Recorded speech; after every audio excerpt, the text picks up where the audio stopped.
तो हिंदुस्तान का जो रक्षा बजट है वो अपने आप में एक बहुत महत्वपूर्ण है और उसने संकेत दिए, यानी कि पहले 6,21,000 करोड़ और अब 6,81,000 करोड़ रुपए। क्यों?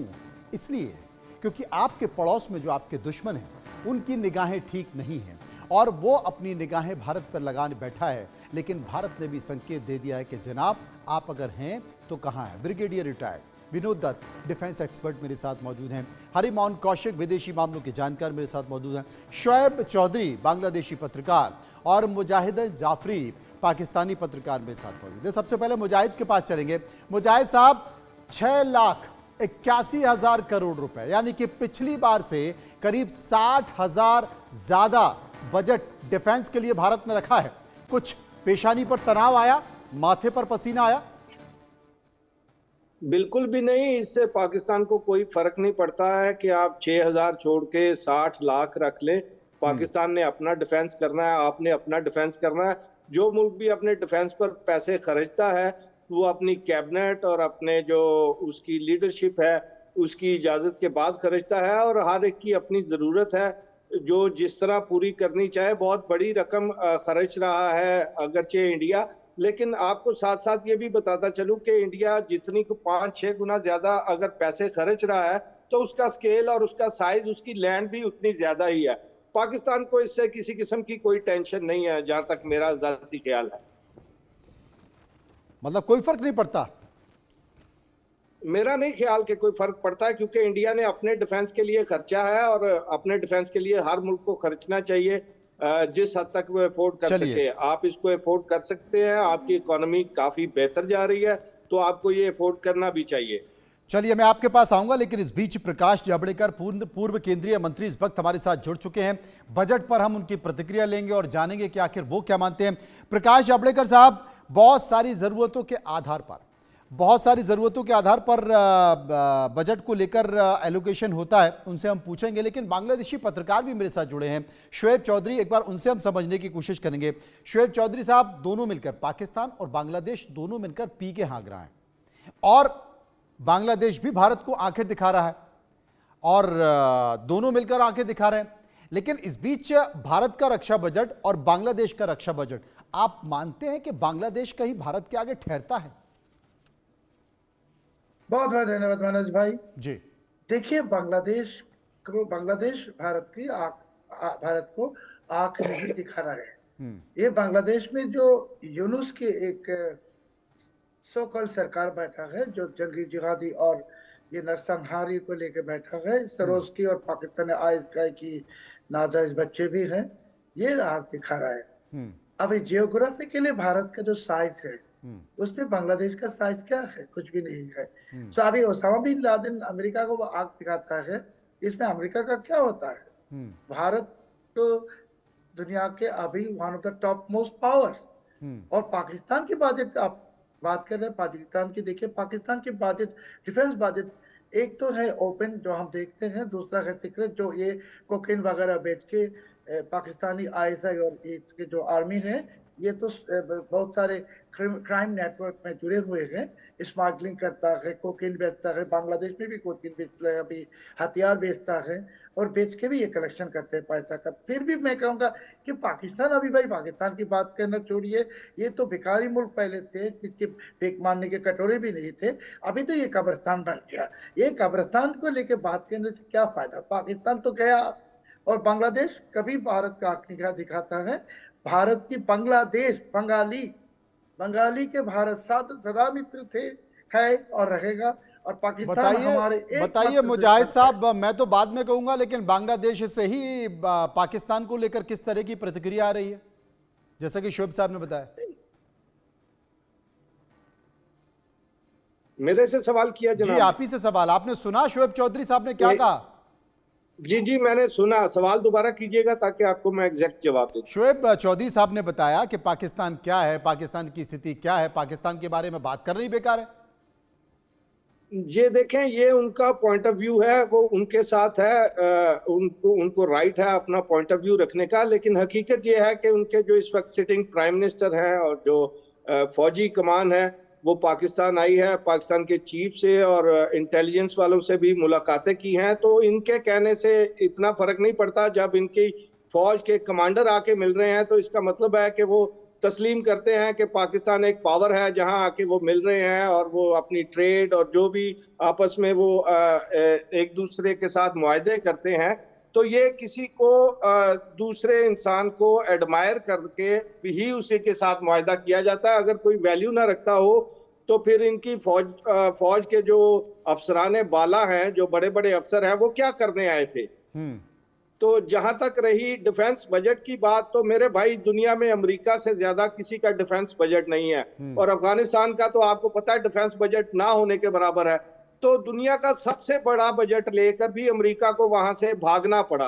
तो इसलिए मेरा ख्याल है कि डिफेंस बजट के एक्सपेंडिचर्स पे नाज करना कोई बड़ी बात नहीं है। जैसे अमीर आदमी मर्सिडीज खरीद ले, गरीब आदमी नहीं खरीद सकता, तो वो उसके ताने दिए जाए, तो ये मेरा नहीं ख्याल के इंसाफ है। विनोद दत्ता साहब मेरे साथ मौजूद है। विनोद दत्ता साहब, जियो पॉलिटिकल सिचुएशन इस वक्त बनी हुई है, हर देश अपनी रक्षा को लेकर, अपने डिफेंस को लेकर, अपनी सेना को लेकर फोकस्ड है, और ऐसे में भारत ने कम से कम यह संकेत दिया है कि हम अपनी सेना को किस तरीके से मजबूत रहें, चाहे आपके पड़ोसी आपके बारे में कुछ भी सोचता रहे।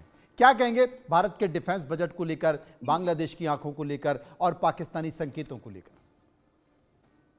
देखिए, भारत का जो डिफेंस बजट है, इसमें करीब 9.5% की इसमें इजाफा हुआ है जी।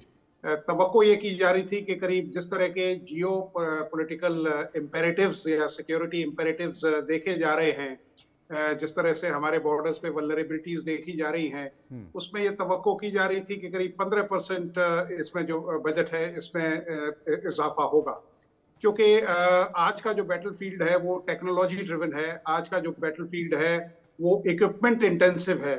क्योंकि आपको पता होगा कि जिस तरह से इक्विपमेंट प्रोफाइल इंडियन आर्मी रखती है, चौथी सबसे बड़ी फजाइया है या फौज है पूरे विश्व में, तो भारत के लिए ये जो बजट है ये एक अच्छा बजट है। और जिस तरह से डिफेंस एक्विजिशन किया जा रहा है, जिस तरह से इंडिजिनाइजेशन किया जा रहा है, हालांकि भारत सबसे बड़ा इंपोर्टर है डिफेंस इक्विपमेंट का, और अमेरिका से उसकी काफी इक्विपमेंट उसने इंपोर्ट किया है, लेकिन इन सब चीजों को ध्यान में देते हुए हमारा जो इंडिजिनियस प्रोडक्शन है उसको भी बढ़ाया गया है।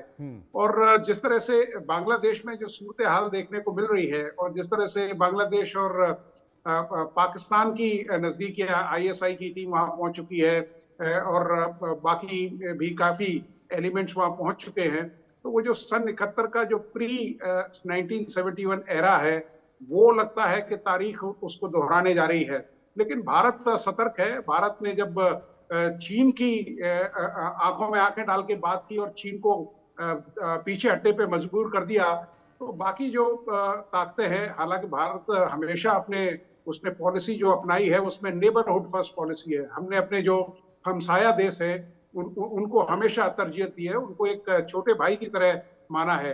लेकिन अगर इस तरह की जरूरत पड़ती है तो यकीनन भारत की सशस्त्र सेनाएं जो हैं वो किसी भी मुकाबले के लिए तैयार हैं, किसी भी मुकाबले के लिए तैयार हैं। मेरे साथ हरिमोहन कौशिक जी मौजूद हैं। कौशिक जी, वैसे तो बजट में बहुत सारी चीजें हैं जिन पर चर्चा हम लोग कर रहे हैं, सुबह से ही कर रहे हैं, लेकिन इस सेगमेंट में, खबरों के इस सेगमेंट में हम चर्चा इसलिए भी कर रहे हैं क्योंकि बार बार पाकिस्तान से आवाज आती है कि ये पाकिस्तान 1971 का पाकिस्तान नहीं है, ये आज का पाकिस्तान है। तो हम भी संकेत दे रहे हैं कि ये भारत अब वो भारत नहीं है, ये आज का भारत है।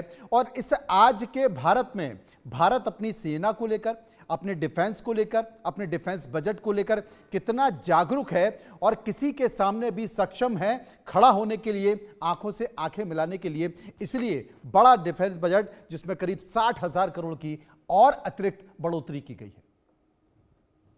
Thank you. आप बिल्कुल सही कह रहे हैं कि पाकिस्तान वाले बिल्कुल ठीक कह रहे हैं कि वो 1971 का पाकिस्तान नहीं है जिसके 2 टुकड़े होंगे, इस बार 5 होंगे। अब दूसरी बात ये है कि अब सर मैं मुजाहिद साहब से थोड़ा सा डिसएग्री करता हूं कि ये कह रहे हैं कि बिल्कुल फर्क नहीं पड़ता।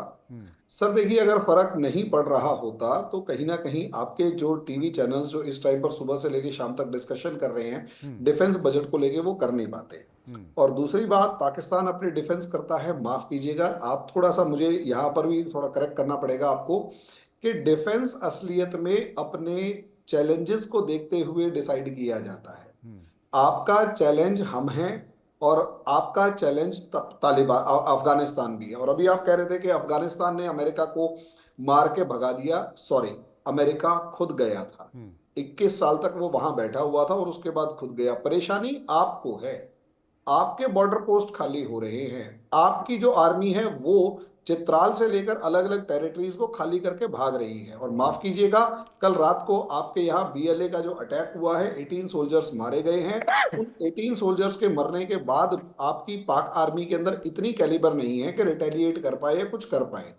तो सोचना आपको पड़ेगा। और इसीलिए मैं कह रहा हूं कि हाँ, बिल्कुल मैं एग्री करता हूं कि 1971 का पाकिस्तान नहीं है। उस टाइम आपके पास अमेरिका का सपोर्ट था, उस टाइम आपके पास चाइना का सपोर्ट था। इस टाइम चाइना वाले भी आपके साथ आपसे नाराज चल रहे हैं और अमेरिका के अंदर ट्रंप बैठा हुआ, वो तो बहुत ज्यादा नाराज है ही है। और उसने तो एड और बंद कर दी है, हालत आपकी और ज्यादा खराब हो गई है सर। और तीसरी बात, जिस बांग्लादेश की आप बात कर रहे हैं, वहां पर सिटिंग पीएम नहीं है, वहां पर असलियत में एक इम्पोज किया हुआ, एक जिसे कहते हैं जबरदस्ती थोपा गया, डेमोक्रेटिकली इलेक्टेड एक प्राइम मिनिस्टर को हटा के एक तरीके का जिसे कहते हैं एडवाइजर फॉर्म में एस्टेब्लिश किया गया एक बंदा, जो आया ही बांग्लादेश को बर्बाद करने के लिए है।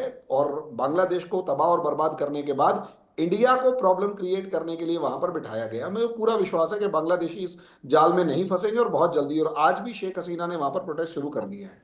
अब सर मैं आ जाता हूं आपके उस सवाल के ऊपर जिसमें हमने 60,000 करोड़ रुपीस का बजट बढ़ाया है जी सर। बिल्कुल मैं हमारे आदरणीय ब्रिगेडियर साहब से एग्री करता हूं कि ये थोड़ा और बढ़ना चाहिए था। 15% की इंक्रीज की जरूरत थी और ये 10% के आसपास। उसके पीछे का रीजन क्या है? हम अपने आप को बहुत ही नैरोली पाकिस्तान और बांग्लादेश तक सीमित नहीं रख सकते सर। हमारा जो इस टाइम पर दायरा है वो आर्मेनिया से शुरू होता है और साउथ चाइना सी से क्रॉस करके और साउथ चाइना सी के ईस्टर्न फ्लैंक यानी फिलीपींस और ताइवान तक जाता है। यानी हम एटलीस्ट एक अपना दायरा बढ़ा रहे हैं। उसमें पाकिस्तान और बांग्लादेश जो है वो नेग्लिजिबल थ्रेट है। चाइना को हम इग्नोर नहीं कर सकते, म्यांमार को इग्नोर नहीं कर सकते। जिस तरीके से श्रीलंका के अंदर सिचुएशन चेंज हो रही है और मालदीव्स भी जिस तरीके से अभी प्रॉब्लम क्रिएट, मतलब मालदीव्स ने भी चाइना के साथ जो फ्री ट्रेड एग्रीमेंट किया है उसको भी हम इग्नोर नहीं कर सकते। तो सर इन सब चैलेंजेस को देखते हुए इसके साथ सर मुझे इस बजट में जो सबसे ज्यादा इंपॉर्टेंट लगा वो था रिसर्च एंड डेवलपमेंट और घरेलू खरीद। सर ये सबसे ज्यादा इंपॉर्टेंट है क्योंकि घरेलू खरीद का मतलब ये कि अगर हम इंडिजिनस प्रोडक्ट्स को अगर खरीदते हैं तो उससे हमारे रिसर्च एंड डेवलपमेंट और दूसरी चीजों को सपोर्ट मिलता हुआ नजर आएगा। और तीसरी एक सबसे बड़ी बात जो पॉसिबली अभी पब्लिक डिस्कोर्स में नहीं है, डिस्कशन में नहीं है, वो ये है कि सर हम अब सिर्फ हथियार खरीदने वाली कंट्री की फॉर्म में नहीं बचे हैं, हम एक्सपोर्ट के ऊपर अपने डिफेंस को जोड़ना चाहते हैं। यानी जो अभी तक 13, 14, 15,000 करोड़ रुपीस के आसपास का एक फिगर हम लोगों ने एक्सपोर्ट से अर्न किया है, ये figure approximate 1 lakh crore rupees या 1.25 लाख करोड़ रुपीस तक ले जाने का ऑब्जेक्टिव है। उसी चीज को ध्यान में रखते हुए ये बजट जो है मुझे काफी ज्यादा इंप्रेसिव लगा, जिसमें दो चीजें, एक बिल्कुल मैं आपके पास आऊंगा, हम चर्चा कर रहे थे वो बारी लग गई। लेकिन बजट के बारे में कुछ भारत के राजनीतिज्ञ और पूर्व केंद्रीय